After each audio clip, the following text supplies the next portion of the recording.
oyentes que cada semana sigue este programa Consensuando. Hoy me da gusto compartir este espacio con la buena amiga Digna Reynoso de Pacheco.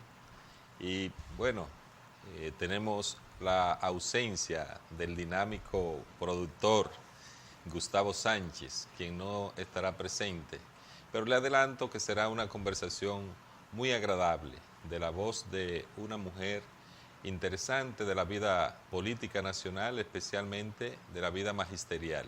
Se trata de la profesora Xiomara Guante, quien es la presidenta de la Asociación Dominicana de Profesores, ADP.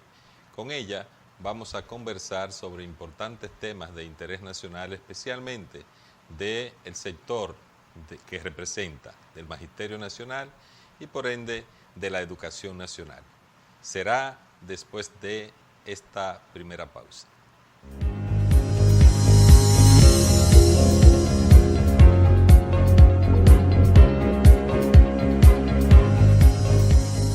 Gracias, Xiomara, por permitirnos compartir este tiempito con usted.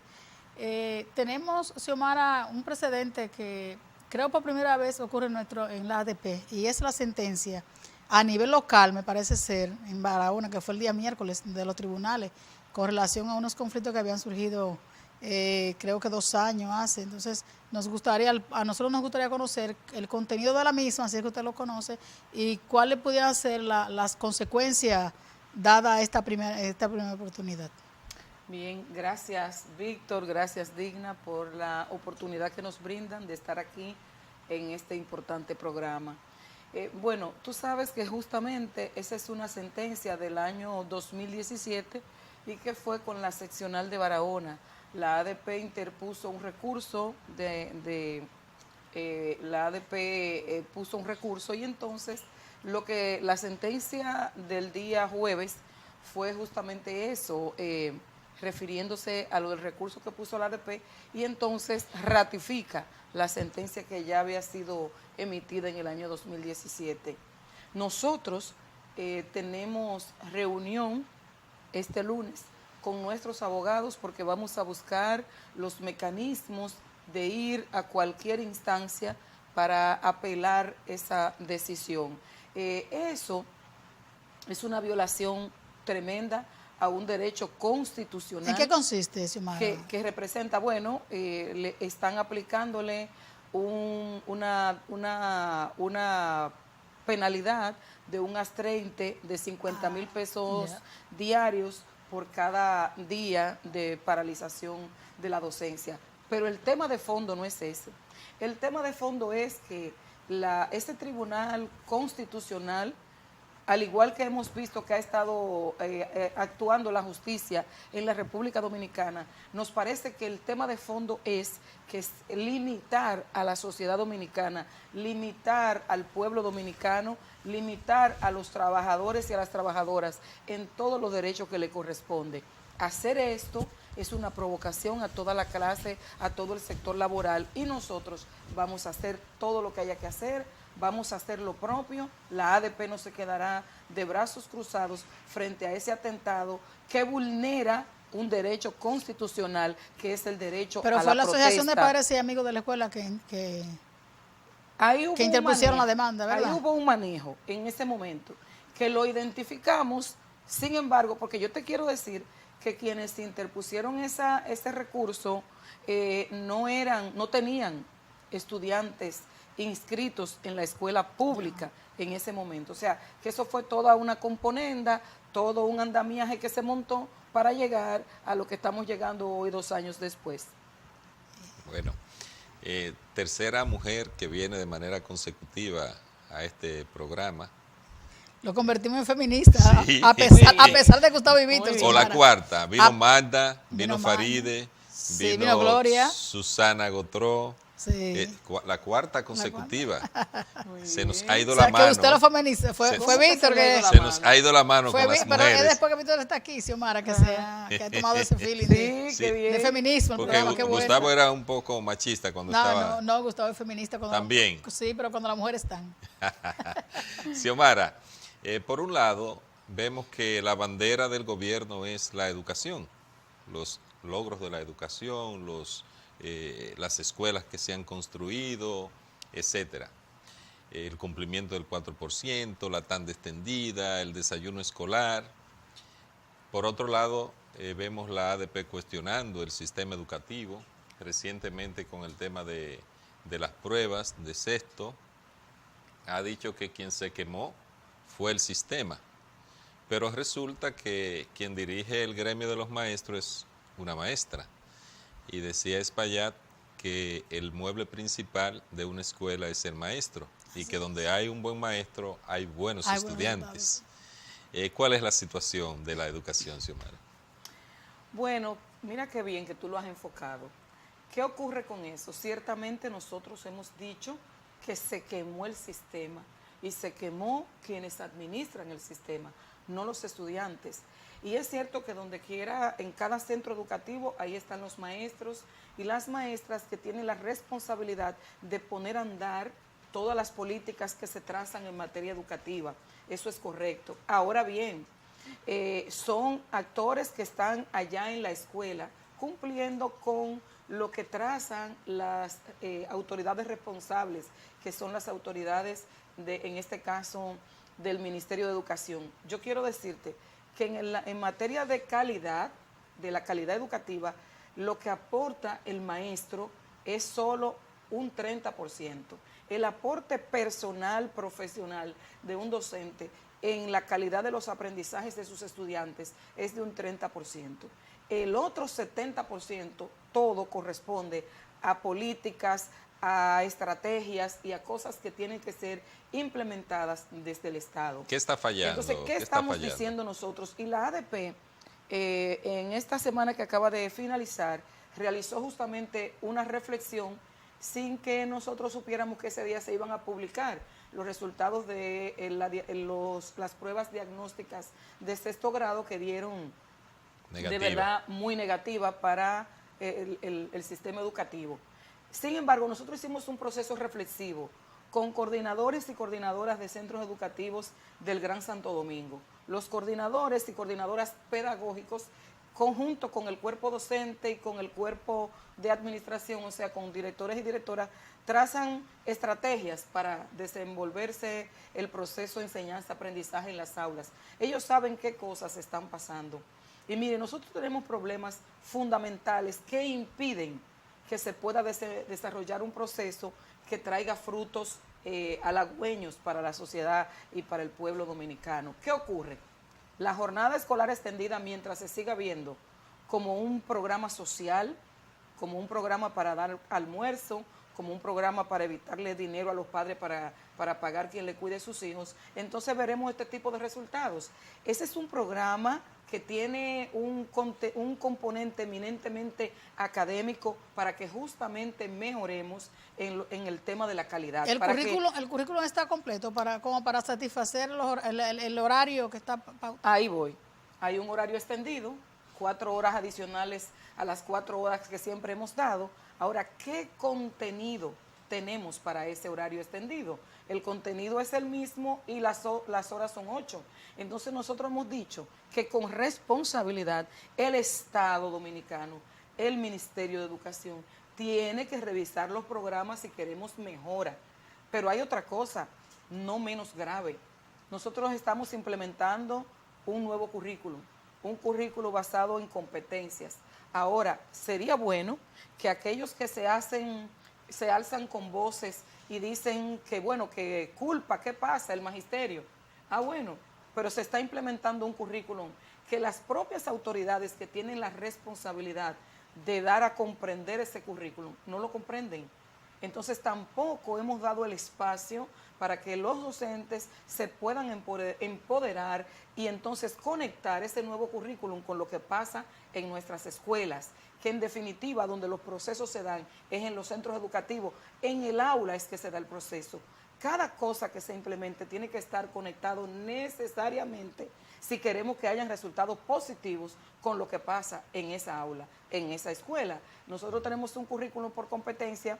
Lo primero que debió haberse definido, ¿cuáles son las competencias que nosotros queremos para formar qué tipo de niños y de niñas? Para formar autómatas, para formar robots o para formar seres críticos, autocríticos, con un pensamiento que puedan producir ideas, no solo que puedan formar un individuo para insertarlo en el mercado laboral, sino formar una persona con capacidad de criticidad. Entonces, también hay que ver cómo está conectado ese nuevo currículo por competencias y cómo están los libros de texto.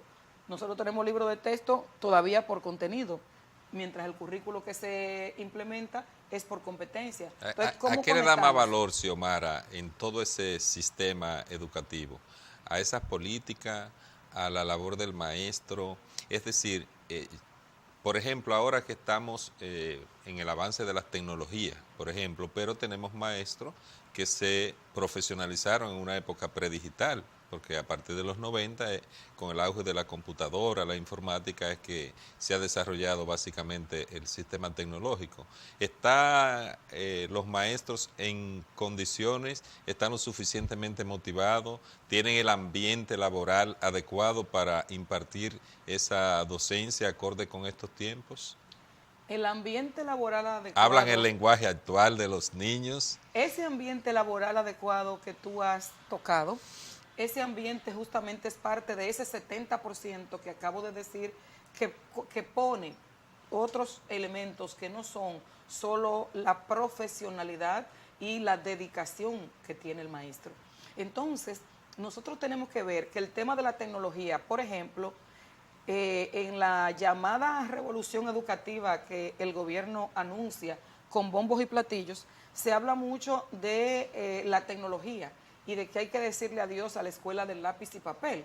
Entonces, nosotros decimos, la tecnología es una herramienta importante para conectar con este mundo globalizado. Nuestros niños y nuestras niñas tienen que conocer, claro que sí. Ahora bien, nosotros tenemos que saber que hay estrategias de enseñanza que nada tienen que ver con la tecnología, y hay ambientes que se tienen que dar en la escuela, ambiente del aula, que no tiene nada que ver con la tecnología. La tecnología es para conectarse, para saber qué está pasando en el mundo y para que el mundo sepa qué está pasando aquí, pero no es para que nosotros desplacemos las estrategias normales que permiten que los estudiantes se puedan empoderar y puedan socializar los conocimientos. La tecnología no es para sustituir esa labor que hay que hacer, que es directamente en el aula con el estudiante. Xiomara, ¿tiene ADP o el Ministerio de Educación un levantamiento de qué cantidad de aulas se requiere en este momento? Hago la observación porque la verdad es que yo que resido en un barrio y siempre estoy involucrada, aun cuando no soy maestra, con el sector magisterial. Y me he dado cuenta y se ha comprobado que aquí hay aula, Víctor, mientras exista un aula con un maestro o una maestra con 55 y 60 niños, no hay maestro que sea, no hay profesionalismo que pueda competir a la formación de esos niños. 55 niños en un aula, no importa la edad que tenga, eso no es posible, no importa la tecnología, no importa. Óyeme, que son 55 o 60 muchachos rindiendo. Tú ves que hoy en día se ha incrementado la violencia y obedece, entre otras cosas, a lo que es la sobrepoblación en las aulas de los niños y las niñas. Has tocado otro elemento que tiene que ver con el 70%, que no corresponde al maestro. El elemento de la sobrepoblación de nuestros centros educativos. Justamente hay que saludar que ciertamente se han estado construyendo las aulas, porque para que podamos tener jornada escolar extendida, antes teníamos un solo centro y se compartía hasta en tres tandas, y ahora ese centro es para una sola tanda, porque la jornada es extendida. Ahora continúa el hacinamiento y la sobrepoblación en nuestras aulas, y no es posible de ninguna manera que podamos hablar de calidad cuando usted tiene un promedio de 45 hasta 50 y 55 estudiantes en una aula, porque como tú lo acabas de decir, no es posible que yo pueda trabajar la individualidad de cada estudiante si hay un solo maestro, sin ayudante, sin monitor, sin nadie que pueda colaborarle en ese proceso para que pueda trabajar la individualidad de cada estudiante de los que tiene ahí. Entonces, nosotros lo que hemos dicho es que hay que ya parar. Se ha construido, ¿verdad? Y se ha iniciado el proceso con la jornada escolar extendida, va por alrededor del 70% del estudiantado dominicano insertado en ese programa. eso está bien. Ahora, pensamos que tiene que venir ahora una investigación, una medición de qué es lo que nos falta para integrar todos los centros, qué es lo que tenemos y entonces un poco pararlo hasta tanto podamos ajustar donde ya hemos iniciado y las cosas no van bien. Entonces, no hacemos nada con estar poniendo los centros en jornada extendida sin las condiciones básicas. Estamos poniendo centros en jornada extendida donde no hay siquiera agua potable, donde no tenemos las condiciones, donde no tenemos el comedor para que coman los niños y las niñas, donde si el comedor, si la cantidad de estudiantes son 700, el comedor solo acoge 150 estudiantes, donde no hay cocina. Entonces, eso tenemos que poner un pare aquí, revisar todo el programa, revisar el tema del contenido y entonces luego hacer la proyección de qué es lo que necesitamos para continuar. Yo vi en un libro que me gustó mucho, leí un libro de Andrés Oppenheimer, Crear o Morir. O sea, usted o se pone a la altura de esta época y de la tecnología o desaparece. Sí. Y entonces hay un capítulo que habla de la educación al revés, donde con un programa los niños van a la escuela a hacer la tarea y estudian en la casa. ¿Cuál es esa relación que está habiendo entre los hogares y las escuelas? A la luz también de que tú hablabas de que no hay monitor y este tipo de cosas. ¿En qué vamos en ese proceso del hogar y la escuela? Siempre yo recuerdo que se decía que el maestro es tu segundo padre y que la escuela es tu segundo hogar. ¿Cuál es la relación que hay en ese? Otro elemento del 70%. Ocurre que ha habido un divorcio entre los padres y madres, amigos, sociedad, amigas de la escuela, la comunidad como tal. Ha habido un divorcio. A nosotros nos parece que hay un tema social de fondo. Digamos que uno de los elementos, de las causales, será el pluriempleo en una franja importante de la gente pobre, que es la que manda a sus hijos e hijas a la escuela pública. Entonces, esto quizás, dentro de muchos factores, quizás sea uno de los factores que impide que estén cerca de lo que pasa con sus hijos e hijas. Pero eso definitivamente es un factor fundamental para que no se den los procesos. ¿Qué está ocurriendo? Bueno, que básicamente con la jornada completa debe haber un espacio para que los niños y las niñas hagan sus tareas en la escuela. Ahora, mientras los estudiantes van a hacer la tarea en la escuela, el docente no tiene, el tallerista, el ayudante, ni quien le va a suplir para él poder dedicarse a ese tipo de tareas. El docente no tiene, el tallerista no tiene el sustituto que le va a suplir, que le va a ayudar para que pueda trabajar los registros de grado, para que pueda trabajar los boletines de notas. ¿Ese es el rol que hacen los monitores? Que debería, no, los monitores sería como un acompañamiento al docente como tal. Ahora, hacen falta los talleres de arte, de pintura, de escultura, de danza, y también hace falta que la educación artística sea vista como tal y que tengan todos los insumos los docentes de educación artística, de educación física, para que puedan hacer el trabajo que la educación física requiere, que no es solo gimnasia en el patio, sino que también es tan importante como que digamos que en este país del béisbol pudiéramos identificar los grandes talentos en materia de béisbol que tenemos, que no vengan gente extraña a la escuela, extraña a los estudiantes de fuera a detectar esas aptitudes en materia de deporte, sino que se puedan detectar en la escuela, pero no están las condiciones. Con relación a las tareas, a raíz de la descomposición que hay que reconocer que ha sufrido la sociedad dominicana, eso no escapa a nuestros centros educativos. Y nuestras familias, por distintas razones, han estado distantes de la escuela. Entonces, tú no haces nada con implementar excelentes contenidos, compartir con los estudiantes, y entonces que cuando se van a la casa hacen cualquier cosa, pero nunca están cerca de lo que han visto durante el día. Y pasan semanas y están en su casa un fin de semana y no hay quien los ponga cerca siquiera de leer un libro.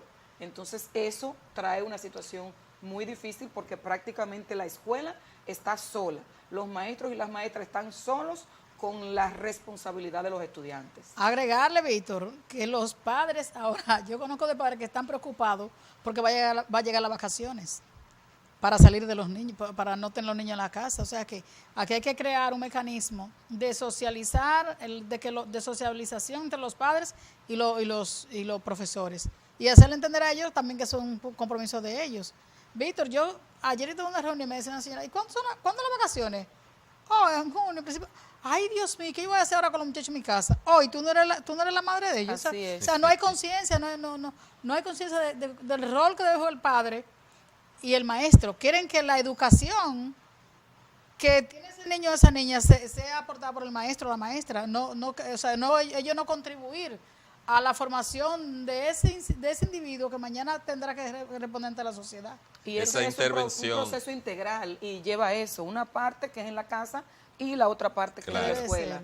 Esa intervención de Digna nos lleva también a que analicemos lo que está pasando con el auge de la violencia desde las escuelas.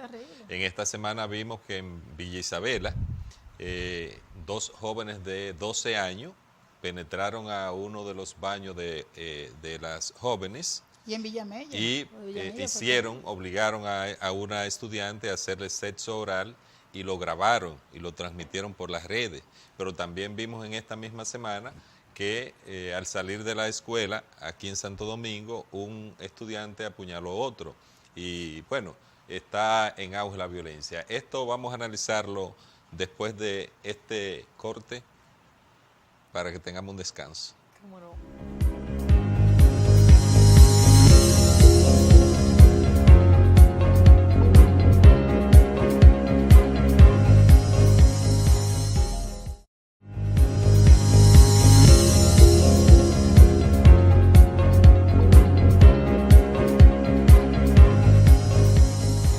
Este es un programa eminentemente educativo, siempre consensuando, busca llevar contenidos que puedan aportar a la familia dominicana, a nuestros hogares, y por eso las personas que invitamos aquí a Consensuando, bueno, pues transmiten ese valor que nosotros queremos aportar a la sociedad. Por eso analizábamos el tema de la violencia. Y llegamos a conclusiones con algunos puntos. Exactamente. ¿Cuál es la situación, Xiomara, y qué se puede hacer? Porque los hogares nuestros se están implementando demasiado violencia, el hombre contra la mujer, contra la familia, y ahora eso se está transmitiendo a las escuelas. ¿Qué descomposición tan grande? Esto es preocupante. Bueno, nosotros hemos dicho desde la ADP que el tema de la violencia en los centros educativos es un tema que hay que verlo de fondo, porque las escuelas son parte de una comunidad. Nuestros niños y nuestras niñas son una expresión de esta sociedad, vienen de una familia y la familia es la primera unidad social. Entonces, nuestra sociedad ha cambiado lamentablemente para mal. Tenemos hoy una sociedad violenta, una sociedad convulsa, y nuestros niños reflejan esas cosas que traen algunas veces del propio hogar y otras veces del entorno. Entonces, para ir primero corrigiendo el mal, tratando de corregirlo desde la escuela y además blindando nuestras escuelas para que esa descomposición no continúe permeando lo que pasa, nosotros tenemos que buscar salidas integrales. Hay que buscar una salida que sea integral. En las escuelas primero tenemos que tener protección, no basta solo con que haya policía escolar. La policía escolar tiene que ser adiestrada, como se le da formación continua a un docente. Hoy día, con la situación que tenemos de la violencia que está penetrando a nuestros centros, el policía escolar tiene que tener conocimiento, no solo para que impida que entre un ser extraño, un sujeto extraño a la escuela, sino para que pueda identificar qué tipo de intención trae esa persona y qué es lo que puede dañar, que no solo es el tema de violencia física solamente. Eso por un lado. Por otro lado, nosotros tenemos que dar apoyo y buscar la manera de atraer de nuevo a los padres y a las madres a la escuela para que entre todos le busquemos una salida a ese tema, porque la verdad es que es preocupante los casos de violencia que se están dando en nuestros centros, y si no tomamos medidas, si no tomamos si no implementamos estrategias para solucionarlo, entonces veremos casos muy graves que van a tener como escenario principal fundamental la escuela. Tú tienes en un centro educativo cientos de estudiantes, de niños, de niñas, de jóvenes que vienen de diferentes hogares, de diferentes extractos. Entonces, si no son controlados, si no podemos establecer control, imagínate dónde llegaríamos.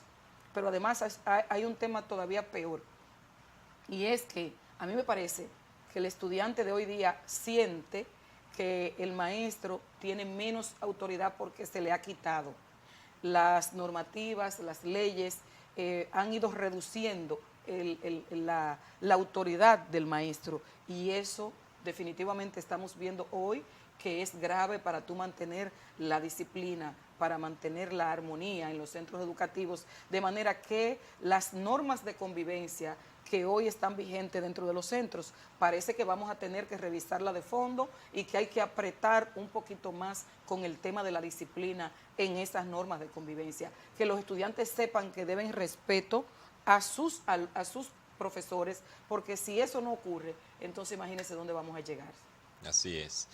A propósito de leyes, en el Congreso se ha estado hablando de la reforma de la Ley de Educación, la Ley General de Educación, y también hay un proyecto de ley que impulsó la Iglesia Católica a través de Masalle, con el tema de la educación sexual se ha estado hablando. ¿Cuál es la posición de Xiomara y del ADP al respecto?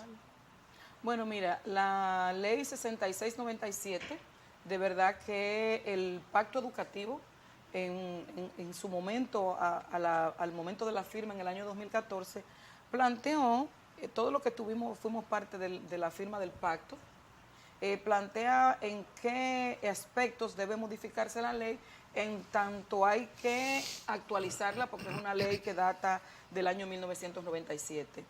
El año pasado nosotros iniciamos en la ADP un proceso de reflexión para hacer las propuestas en qué artículos, qué cosas podíamos aportar para el tema de la modificación de la ley. Nosotros no estamos cerrados a que se modifique, por lo mismo que acabo de decir, porque sabemos que hay que actualizar muchos aspectos de la ley que ya están obsoletos, inclusive que podrían reñir con la nueva Constitución del año 2010.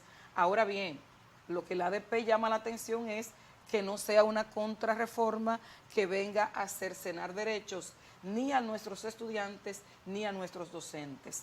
Nosotros entendemos que todos los aspectos, elementos eminentemente progresistas que tiene todavía nuestra ley 66-97 deben preservarse, todo lo que sean derechos de nuestros docentes y de nuestros estudiantes, blindarlo para que no sean tocados en una eventual modificación, pero la ADP no se opone de ninguna manera.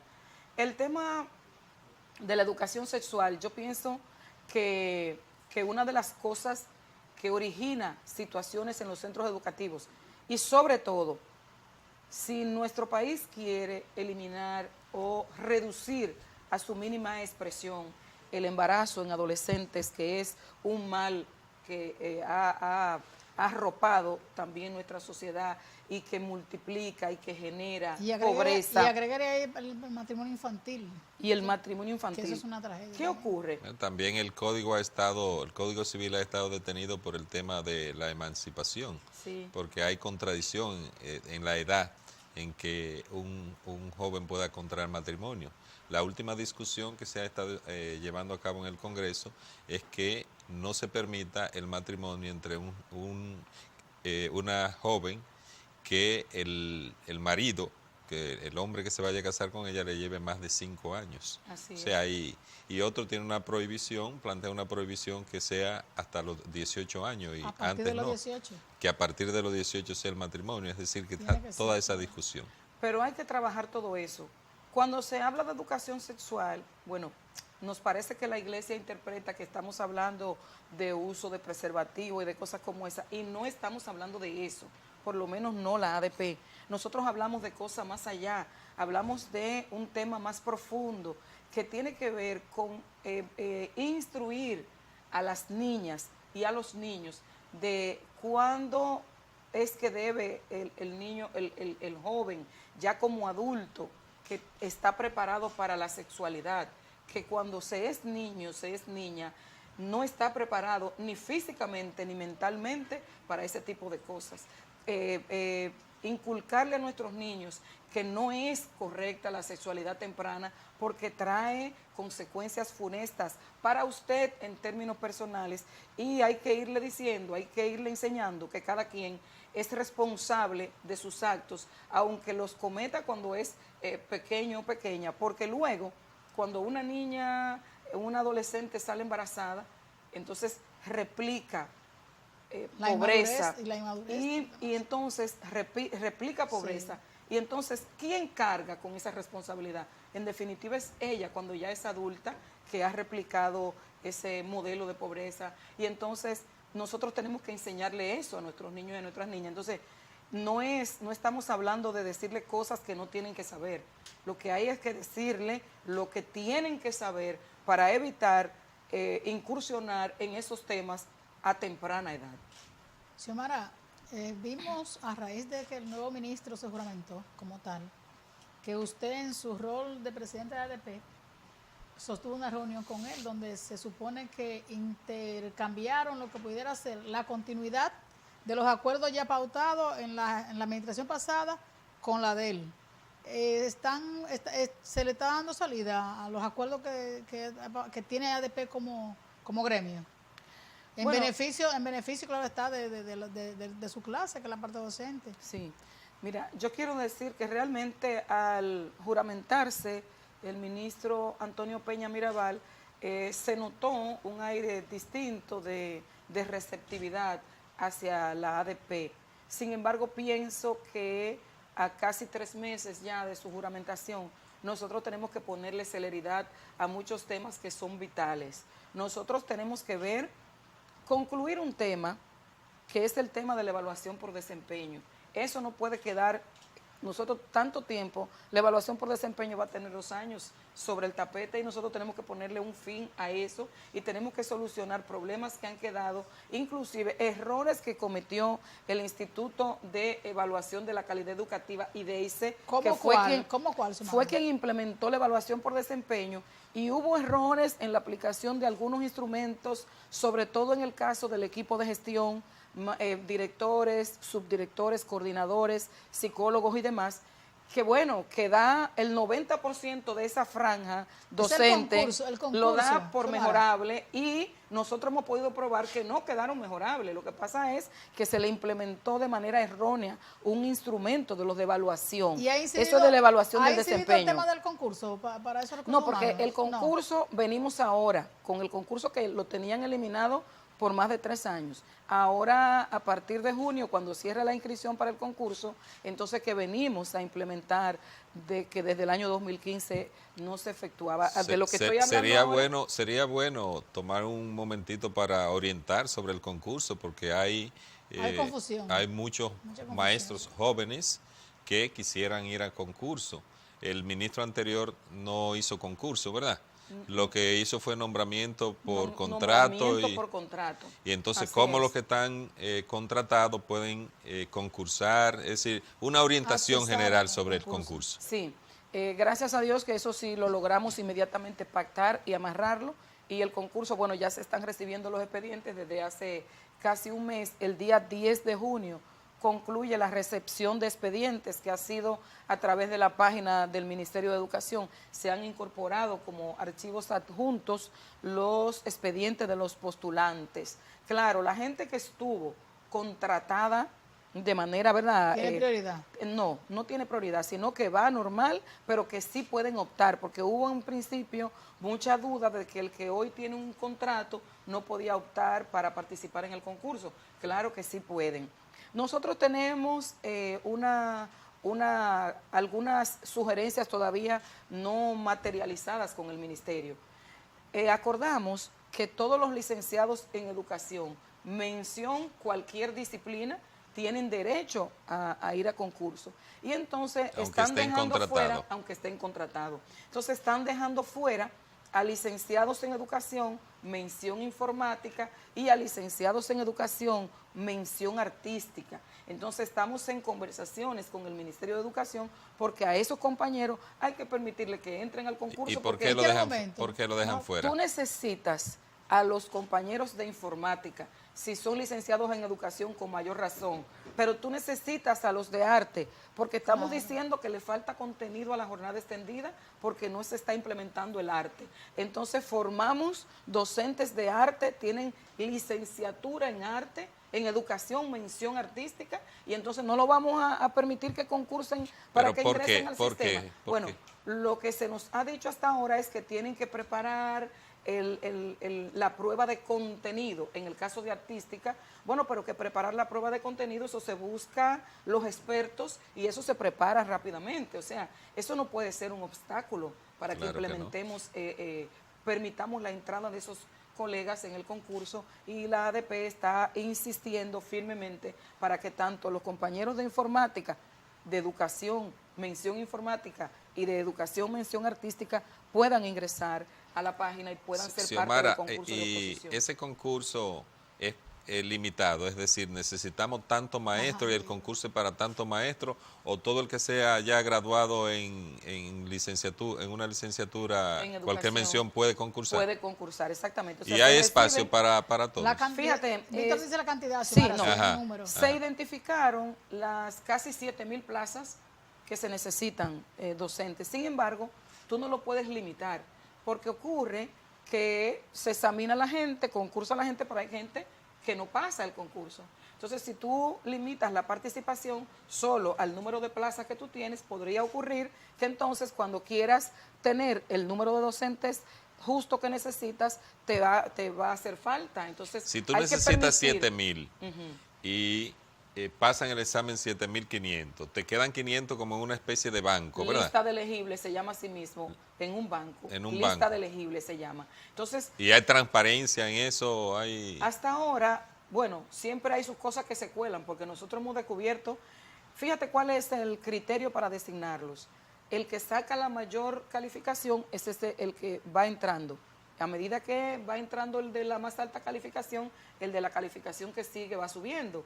Ahora bien, ¿qué es lo que nosotros decimos? Que la gente queda en lista de elegibles y que ahí vienen situaciones, por ejemplo, como las licencias por enfermedad y por gestación del docente. Entonces estos compañeros, mientras se desocupan su plaza, porque ya todas fueron ocupadas, podrían ir siendo ocupados en esto de cubrir las licencias y todo eso. De manera que lo importante es que los compañeros participen porque siempre estarán en la tómbola. Y además, por ejemplo, lo que queden en lista de elegible ahora, si volvemos a realizar un concurso en noviembre, como debe ser, porque 2 veces al año está contemplado en el estatuto del docente que se haga el concurso, entonces en noviembre los que ya concursaron y pasaron y están en lista de elegibles serían nombrados primero que los que van a concursar en esa fecha. ¿No sería una prioridad?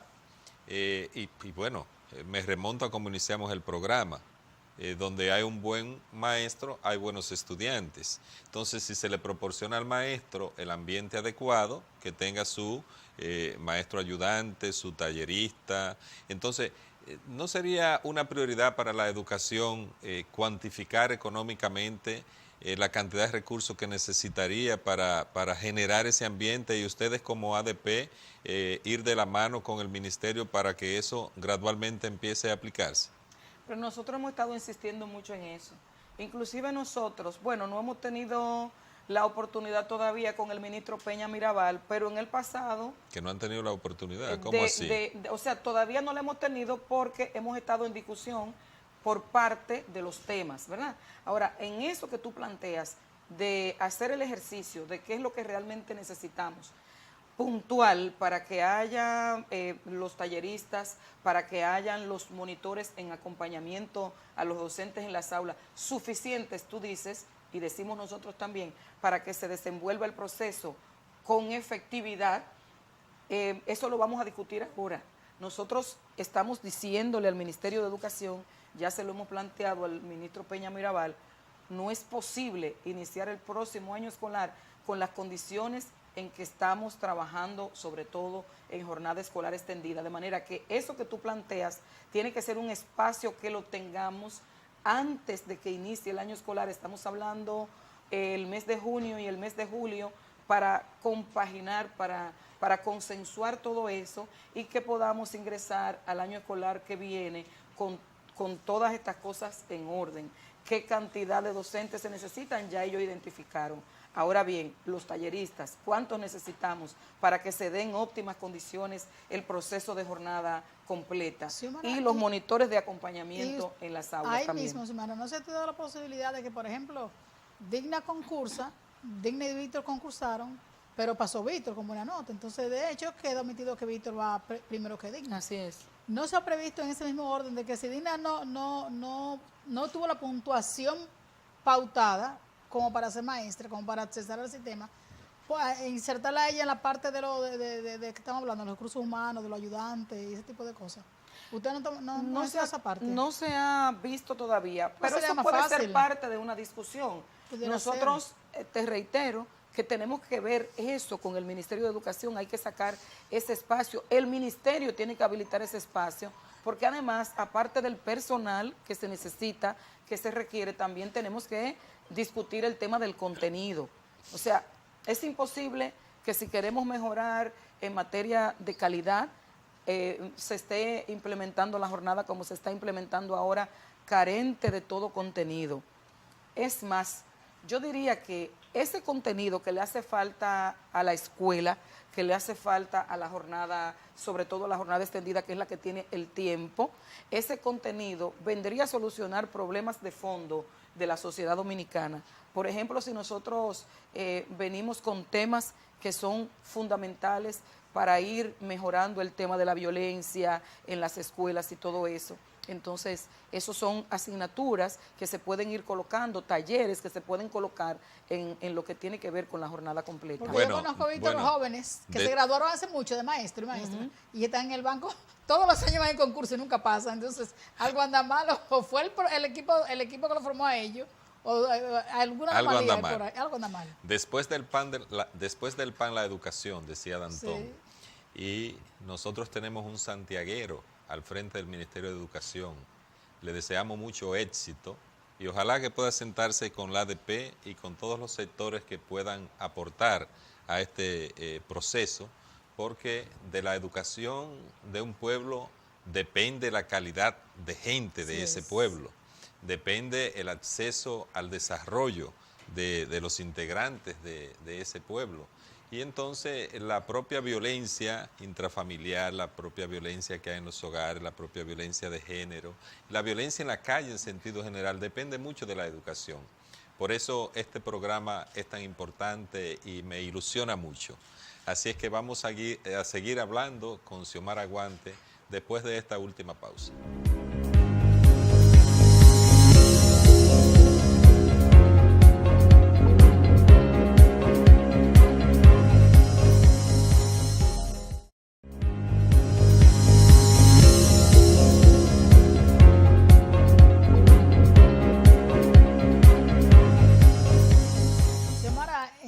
Congreso de ADP.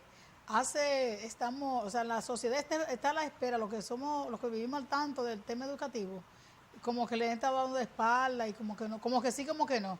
¿Qué posibilidades tiene para que en los próximos meses se lleve a efecto el mismo? ¿Y qué es lo que es el Congreso de la ADP? ¿Y qué es el Congreso ¿Para de qué sirve ese Congreso? ¿Qué se discute ahí? Generalmente el Congreso es hay una parte que se niega al Congreso. El máximo organismo de dirección, o sea, el Congreso, normalmente se hacen modificaciones estatutarias, por ejemplo, y el Congreso es el escenario legal para hacer esas modificaciones.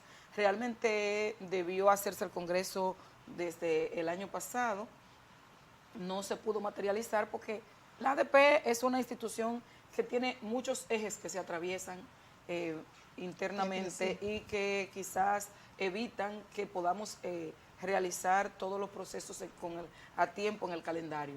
Este año ¿Lo hará Xiomara ese Congreso? Está formada la comisión que va a hacer el montaje del Congreso, que va a ¿Quiénes poner... participan en el Congreso, Xiomara? ¿Quiénes participan? Participan todos los dirigentes, fíjate cómo es esto, todos los dirigentes del Comité Ejecutivo Nacional, los dirigentes de los órganos Tribunal Disciplinario, Consejo de Comisarios, pero además cada seccional, según el número de miembros que tenga la seccional de afiliados y afiliadas, entonces así participan en cantidad los dirigentes y dirigentas de esas seccionales. Tú sabes, cada seccional municipal está compuesta por 11 dirigentes. Hay seccionales que tienen 8 representantes.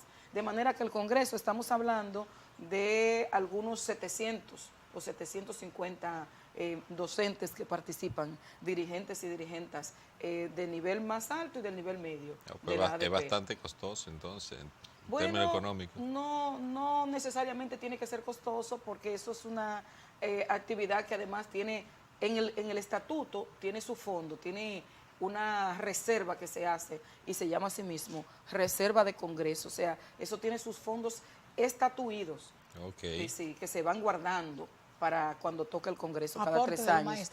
Sí, eso tiene su fondo de la propia remesa de la ADP que se va guardando, que hay un fondo especializado para eso, una reserva técnica para Congreso. Xiomara, yo, como tú sabes, tengo mucha vinculación con ustedes los maestros.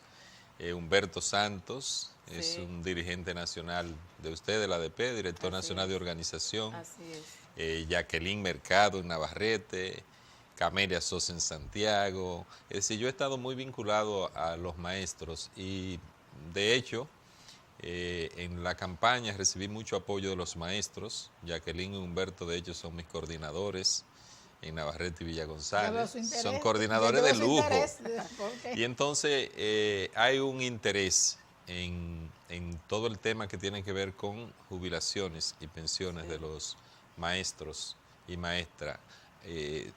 Se ha hablado de modificar la ley para que se pueda bajar, ya que ahora hay tan extendida, bajar la cantidad de años que un maestro tenga que estar en las escuelas para recibir su pensión o jubilación. ¿Qué se puede hacer en ese respecto? ¿Cuál es la actitud de la ADP? Conmigo pueden contar para eso. En primer lugar estaría. Gracias.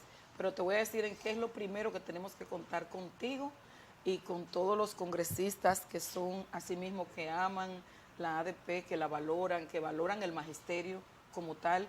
Y de paso te quiero decir que tiene 2 excelentes coordinadores. Por supuesto. Juan Humberto es mi hermano y Jacqueline, más allá, es una mujer que admiro y respeto mucho, le tengo un gran afecto, bastante. Mira, más que eso, nosotros en el año 2008, la ADP logró modificar la ley de nuestra Ley General de Educación 6697 en materia de jubilaciones y pensiones, y entonces de ahí surgió la 451-08, que es la que modifica la 6697 en materia de pensiones. En ese proceso, en el 2008, se logró reducir el tiempo en servicio para el retiro automático de 35 a 30 años. Te digo que más bien quiero que tanto tú como los congresistas, que son amigos del magisterio, se pongan alerta, es porque en el Congreso de la República reposa un proyecto de modificación a la ley 8701 que afecta significativamente al magisterio. De manera que a eso quiero yo, que tanto tú como los congresistas que quieren al magisterio se pongan alerta con ese anteproyecto. Ese proyecto se puso de acuerdo el gobierno con los empresarios y lacera significativamente los fondos de pensiones y jubilaciones del magisterio, en tanto le está atribuyendo al negocio abusivo que representan las AFP en este país, atribuyéndole el derecho a que se sigan apropiando de fondos de pensiones y jubilaciones del magisterio, donde el magisterio tiene su institución que es la responsable de administrar estos recursos, que es el Instituto Nacional de Bienestar Magisterial, INABIMA. De manera que quiero que se pongan alerta, porque la ADP no va a permitir de ninguna manera que una conquista que nos costó tanto esfuerzo, tanto sacrificio, y que está demostrado aquí y fuera de aquí, que el régimen de pensiones que tiene el magisterio es el régimen de pensiones más justo para los trabajadores y para las trabajadoras, entonces nosotros no vamos a permitir que nos lo laceren de ninguna manera. Así que queremos que pongan su atención y su alerta en eso. Aunque Gustavo no está aquí, que es el vocero de los diputados del PLD, yo me voy a comprometer por él y por mí. Por favor. Para que yo voy a representar a Consensuando y voy a hacer una visita allá al ADP para reunirme con ustedes y veamos cuáles son todos esos aspectos que están en riesgo ahora mismo y cuáles se pueden mejorar para que el deseo que tienen los maestros y las maestras de tener un régimen en el que puedan retirarse en una época todavía productiva, es decir, después que puedan aportar a la educación la cantidad de años que sea razonable, entonces nosotros pudiéramos lograr esa conquista. No hay tiempo para más. Xiomara tiene mucha experiencia en materia gremial, también en materia política, es una alta dirigente política. La parte política. En otra ocasión, hoy nos limitamos al tema de la educación y de toda esa complejidad que hay, pero luego tendremos a Xiomara nuevamente aquí en Consensuando.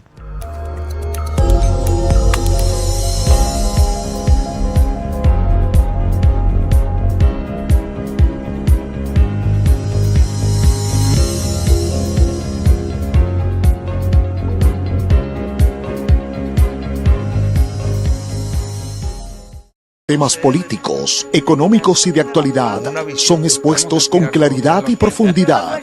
Cada sábado a las 10 de la noche por Cinevisión, Canal 19, en el programa Consensuando, bajo la conducción de Gustavo Sánchez y Víctor de Asa. Consensuando, sábado, 10 de la noche por Cinevisión, Canal 19.